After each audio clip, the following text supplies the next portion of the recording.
Me preguntaba, Antín, las Palmas en Chaco, donde usted nació. ¿Cuán distante está de Resistencia? No lo conozco. La verdad que yo tampoco. ¡Qué lindo! Tengo la suerte de no conocer el lugar donde nací. En realidad no lo conozco porque mi padre era en esa época empleado de una empresa que el tiempo desprestigió mucho, y yo soy totalmente inocente. Se llamaba La Forestal Argentina. Ah, sí, sí. Era una empresa inglesa, creo, donde mi padre trabajaba, era un empleado, vivía con toda su familia, nosotros éramos 10 personas, 2 padres y 8 hermanos. Después nos mudamos, cuando yo tenía no más de 10 meses, nos mudamos a Corrientes, primero a Resistencia, después a Corrientes, y a los 2 o 3 años estaba en Buenos Aires, por lo que no tengo la menor idea del paisaje, ¿no? Claro, claro. Ninguna idea. A lo sumo recuerdo algunos pañales. ¡Qué lindo! ¡Qué bueno es eso! Lo más humano que lo acerca a su terruño. Así es. ¡Qué notable! Y nunca volví, además. Y además de no haber vuelto nunca, me ocurrió algo extraordinario. Hace muy poco tiempo, en la universidad vino a verme yo creo que era senador o diputado chaqueño, y le pregunté por Las Palmas, ¿no? Con mucha curiosidad. Y me dijo, no, yo tampoco sé, creo que no existe más, ¿no? O sea que me fui yo y me llevé todo el pueblo, por lo visto. La verdad que no quiero ser descortés con usted, pero qué egoísta ha sido, ¿no? Sí, la verdad. Lo suyo. Digamos que Atila está a 1 milímetro.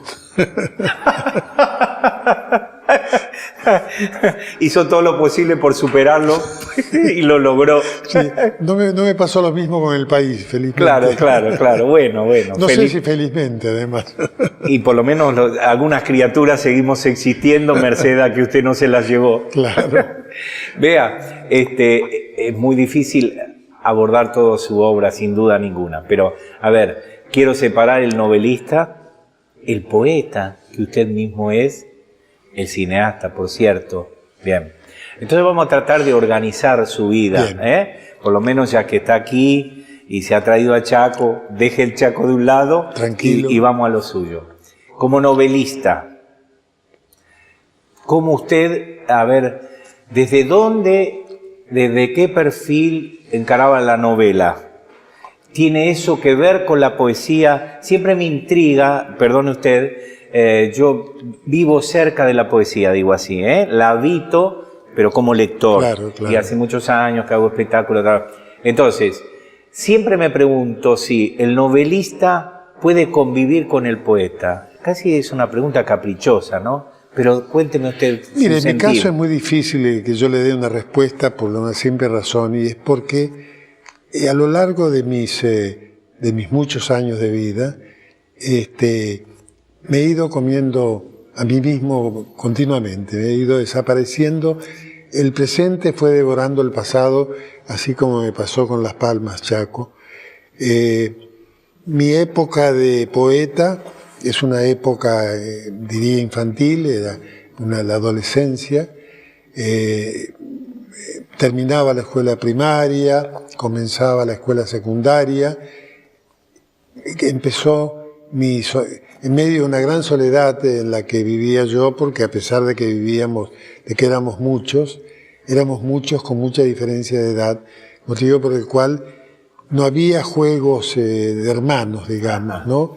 Entonces yo era el único que tenía algunas ideas demenciales, como por ejemplo escribir. Y como escribir era una actividad insólita en mi familia, lo hacía a oscuras, o lo hacía encerrado en el baño. Mi padre se preocupaba mucho y me preguntaba, yo muchos años después comprendí la pregunta, ¿qué haces tanto en el baño? Yo simplemente me aislaba, ¿no? Escribía en la oscuridad de mi cuarto. Cuando entré al Colegio Nacional se me ocurrió publiqué 2 o 3 libros de poemas, empecé a escribir teatro, me fui acercando cada vez más a la literatura, hasta que me ocurrió algo inesperado, insólito y sorprendente. Conocí la obra de un gran escritor que me ahuyentó todos los pájaros literarios, ¿no? Este gran escritor, cuando yo lo conocí, él era un escritor casi desconocido.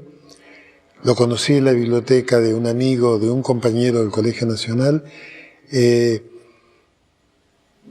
Leí un cuento, 2 cuentos, 3 cuentos de él y pensé, este es el escritor que a mí me hubiera gustado ser. Yo no soy así. ¿Por qué no soy así? Bueno, no puedo ser así porque así es él. Y cómo plagiarlo, pensé yo, ¿no? Cómo empezar a plagiarlo legítimamente. Fue entonces que por primera vez, yo tenía ya casi 30 años, se me ocurrió pensar que la única manera de plagiarlo era filmar esos mismos cuentos, ¿no? Y entonces filmé el primer cuento. Yo era, además de un escritor desconocido y además seguramente mediocre, era un excelente espectador de cine, ¿no? Veía muchas películas, buscaba el mismo aislamiento que buscaba en mi casa, lo buscaba en la oscuridad de los cines, veía 3 o 4 películas por día, de manera que me fui construyendo mi propia persona de esa manera. Y entonces cuando hice esa película y de pronto la gente empezó a reconocerme, no como escritor, que nunca me había sido reconocido como tal, ni como novelista, ni como poeta, pero sí como director de cine, quedé como anclado en ese... Como que encontró el destino, digamos. Encontré el destino, efectivamente. Porque hay algo notable que lo que ha dicho usted recién, digamos, en lugar de decir plagiar, yo lo reemplazaría a usted, en lugar de ponerse la piel de aquel otro, lo que hizo es esto, una reinterpretación de su obra a través de su propia mirada. Y esto sí era, digamos, legítimo, si se me permite el término, ¿no? Sí, por supuesto, además. Una interpretación. Además, una curiosa interpretación. Con el tiempo conocí a aquel escritor, desde luego que me estoy refiriendo a Julio Cortázar, cuyo centenario de nacimiento se cumple precisamente en estos días. 2 veces lo convocó usted en el cine, digamos. Sí, 3. Lo convoqué 3 veces. Yo tenía presente. Porque además, cuando él vio la primera película que yo había hecho, que era su cuento Cartas de Mamá, cuando la vimos juntos en privado en el laboratorio Alex en Núñez, ¿no? Fue la segunda vez que yo lo veía, lo había visto por primera vez en París, mientras filmaba la película, y esa segunda vez, y hay una escena en la película en la que él pareció interpretar como que yo había traducido a un lenguaje distinto, pero equivalente, lo que yo había hecho, y en esa escena en la que un personaje le dice al otro, refiriéndose a la mujer que está en el medio de esos 2 hermanos, le dice, mamá, Laura es como vos, Laura es vos. Él me dio una palmada en el hombro y me dijo, pibe, entendí mi cuento, ¿no? Y así comenzó una relación que duró 30 años, ¿no? Que duró 30 años y que además un día nos llevó a confesarnos recíprocamente que los 2 hubiéramos querido ser el otro. Qué maravilla. Porque yo un día le dije, me dice, ¿por qué se te ocurrió filmarme? Me dijo él, ¿no? Y se me ocurrió filmarte porque lo que vos escribías es lo que yo hubiera querido escribir. Y dice, qué raro, porque vos me decís que hubieras querido ser el escritor que yo soy, y yo te contesto que yo hubiera querido ser el director de cine que sos vos, porque él era muy cinéfilo.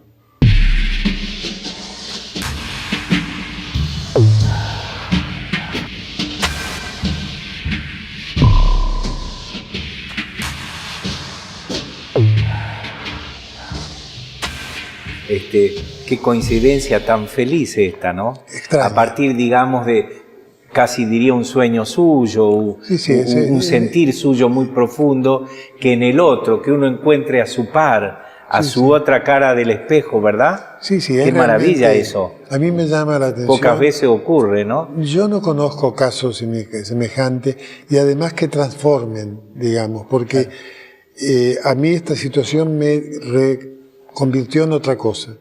Yo jamás hubiera pensado, incluso, en fin, he tenido situaciones absurdas en las filmaciones porque yo no sabía cómo se filmaba una película, ¿no? Empecé a filmarla con la misma ingenuidad con que escribía mis poemas y incluso con la sorpresa de los técnicos que colaboraban conmigo, que vivían permanentemente sorprendidos y yo también de una actividad completamente diferente. Recuerdo una anécdota que es muy pintoresca y que además es muy descriptiva de la situación. Cuando yo hice el segundo cuento de Cortázar, mi tercera película, que se llama Circe, el personaje hay una escena en la que, bueno, como todos sabemos, la novia de Circe era una mujer que transformaba a sus amigos y a sus novios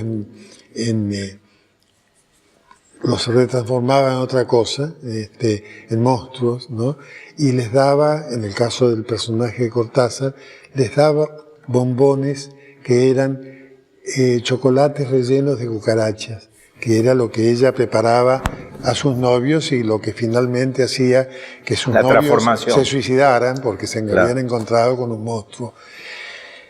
Y me acuerdo que la escena de las cucarachas, uno de los técnicos, el jefe de producción, que era muy ordenado, vino y me dijo, señor, mañana tenemos la escena de las cucarachas. Sí, sí, efectivamente.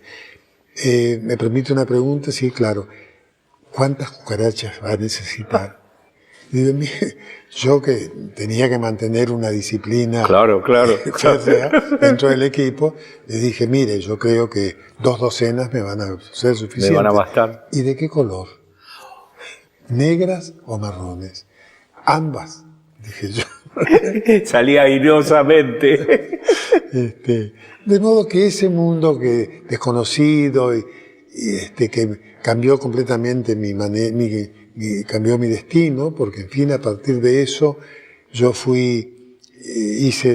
me quedé enganchado en la dirección cinematográfica, hice 10 películas, un día, cuando ya habían transcurrido esas 10 películas y había vuelto la democracia, Raúl Alfonsín me convidó al frente del instituto. Para ser director del instituto. Sí. Yo acepté, estuve 6 años, todo el tiempo que duró el gobierno de Alfonsín. Cuando terminó esa historia de mi función pública, que también era una cosa insólita e inesperada en mi vida, cuando terminó ese momento, yo pensé, ¿y ahora qué? ¿Ahora qué? Porque ahora me voy yo y fin del cine argentino, ¿no? O sea que, como yo había cambiado un poco la óptica, había puesto mis objetivos en el cine internacional, en el cine un poco a la manera de un comercio que fuera importante para la Argentina, ¿no? No un cine localizado, sino un cine más universal, digamos. ¿no? Tuve miedo que esto, si viniera abajo, esa idea que uno tiene que uno es lo más importante de este mundo, entonces fundé mi propio instituto de cine, que es la universidad. Felizmente me equivoqué, nada se vino abajo. El cine argentino siguió brillando en todo el mundo. Y bueno, ahora estamos con un cine que nos caracteriza, así como nos caracteriza el tango y nos caracteriza el deporte, por ejemplo, el fútbol. Hoy el cine es en el mundo un enseño argentino. Es distingo argentino, así, digamos. Sí.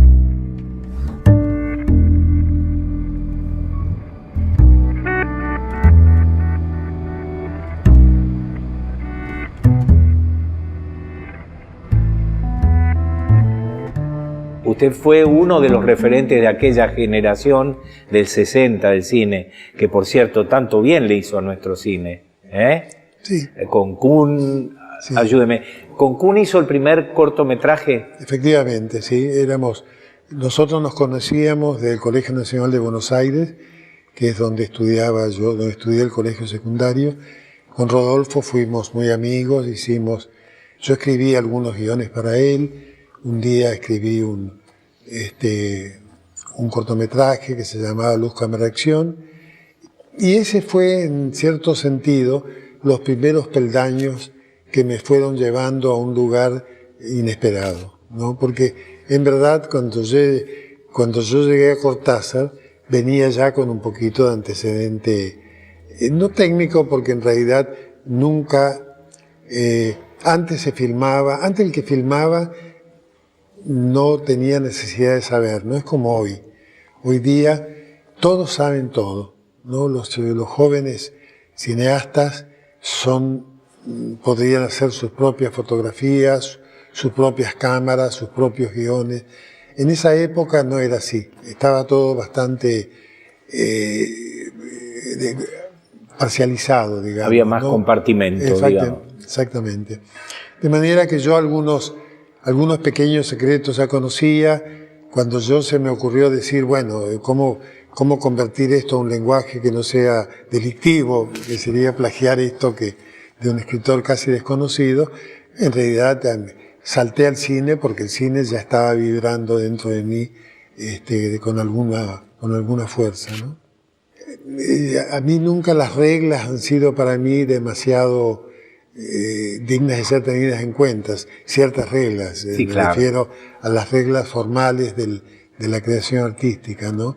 De ahí que esa generación de cine, integrada por Rodolfo, por Kohn, por mí, por otros, por José Martínez Suárez, por ejemplo, hizo un cine distinto, porque no venía de los estudios, Se podría decir, perdone usted, algo transgresor. Claro, esa es ¿verdad? esa es la palabra exacta que yo no encontraba. Transgredir los principios, porque el cine hasta esa época era un cine de estudios.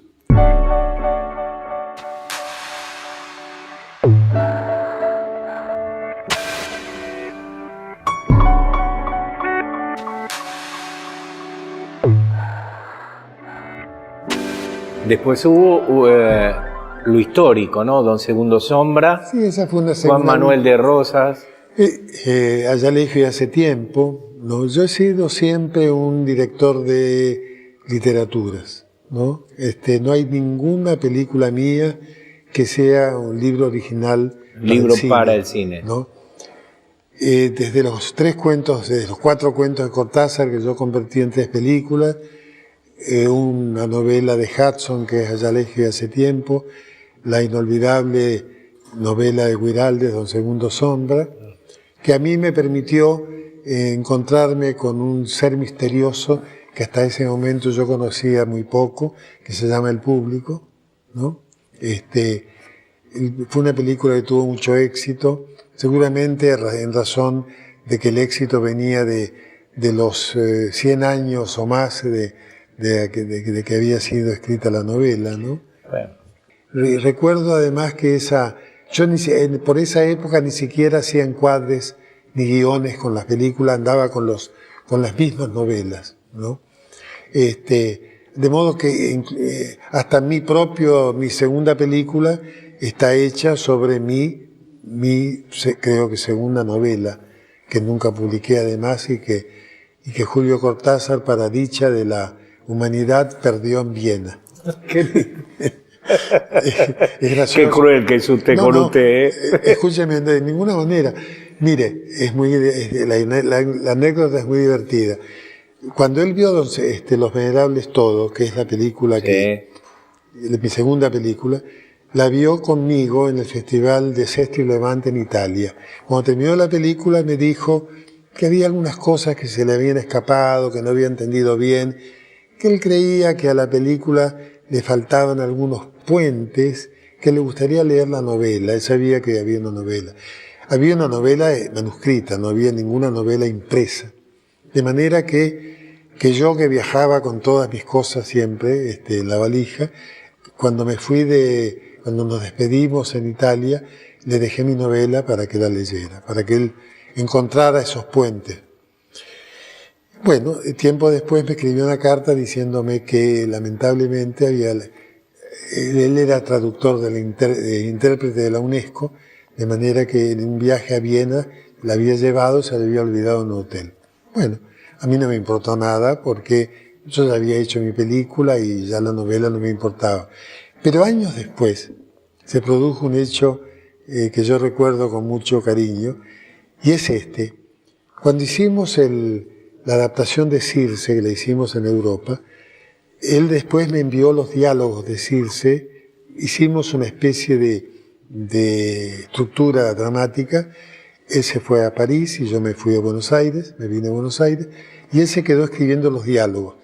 Al mismo tiempo que escribía los diálogos, grababa en un grabador comentarios de todo tipo, comentarios domésticos incluso, y junto con ese guión, con esos diálogos y esa cinta magnética, me envió los originales de Rayuela, para que yo se los llevara a Paco Porrúa, que era el editor de Sudamericana. Entonces, cuando yo recibí y leí Rayuela, lo primero que se me ocurrió fue escribirle y decirle: Julio, me vas a disculpar, pero me tengo que cobrar la novela que me perdiste. ¡Qué lindo! Así que voy a llevarle esta novela a Paco Porrúa, pero le voy a decir que la he escrito yo, porque es mi novela.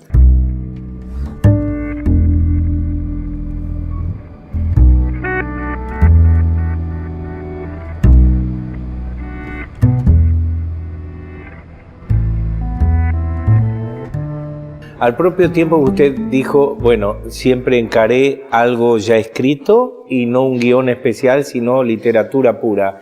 También se me ocurre que es un gran desafío, ¿no? Por ejemplo, abordar el Don Segundo Sombra con lo que usted mismo ha dicho, el significado que tiene para nosotros a través de los años, era un desafío enorme, una gran aventura, sí, ¿no es cierto? Sin duda, sin duda. Sí. En realidad, yo le voy a decir que, en realidad, cuando yo, en esa época yo estaba haciendo un cine que era de acuerdo a la época, ¿no? Torre Nilsson había hecho el de Martín Fierro, sí, y yo era una especie yo era muy amigo de él, pero él era, para mí era el maestro, ¿no? Era un amigo a quien yo respetaba mucho, un poco mayor que yo y además con una consagrada carrera en el cine. Además, él me estimuló mucho siempre. Y entonces a mí se me ocurrió hacer ¿qué otra novela gauchesca, qué otra obra gauchesca? Y se me ocurrió hacer Don Segundo. Compré los derechos de Don Segundo Sombra. Y después de comprarlos leí la novela y dije, ¿y cómo hago esto? ¿Cómo he comprado esto? ¿Y ahora? ¿Y ahora qué? Ponchi, mi mujer, me dijo, mira, ahora lo que tenés que hacer es irte a Areco y vivir un poco en Areco el ámbito... A beber de la fuente. El ámbito donde fue escrita esta novela. Hicimos eso y yo fui a Areco y me enamoré de los personajes de Guiraldes. Me enamoré profundamente porque son personajes tan entrañables y tan vivos, tan extraordinarios. En esa época vivía uno de ellos todavía, uno de los receros a los que Ricardo Guiraldes le había dedicado la novela, que se llamaba Victorino Nogueira. Un día yo, porque además en todas las cosas simples que podían surgir en la filmación, él las resolvía en un abrir y cerrar de ojos, ¿no? Un día, hacia el final de la filmación, yo me acerqué y le dije: don Victorino, usted sabe muchas cosas. Y él me contestó nada menos que esto: no siendo cosa de los libros, yo no ignoro nada.